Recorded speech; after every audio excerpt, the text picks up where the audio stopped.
رسول اللہ صلی اللہ علیہ وسلم نے فرمایا، 3 لوگوں کے بارے میں مت پوچھو کہ ان کو کتنی سخت سزا ہوگی۔ وہ شخص جو مسلمانوں کی جماعت سے الگ ہو جائے اور اپنے امیر کی نافرمانی کرے،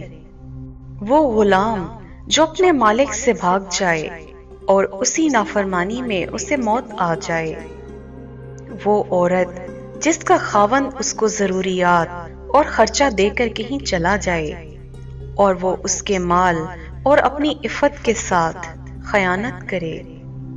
آپ صلی اللہ علیہ وسلم نے فرمایا، قیامت والے دن آدمی لایا جائے گا اور آگ میں ڈال دیا جائے گا، اس کی انتڑیاں باہر نکل آئیں گی،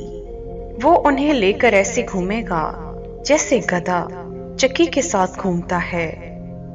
سو اس کے گرد جہنمی جمع ہو جائیں گے اور کہیں گے، اے فلاں تجھے کیا ہوا؟ کیا تو نیکی کا حکم نہیں دیتا تھا اور برائی سے نہیں روکتا تھا؟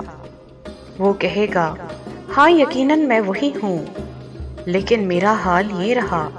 کہ میں لوگوں کو تو نیکی کا حکم دیتا تھا لیکن خود عمل نہیں کرتا تھا، اور دوسروں کو تو برائی سے روکا کرتا تھا لیکن خود اس کا ارتکاب کرتا تھا۔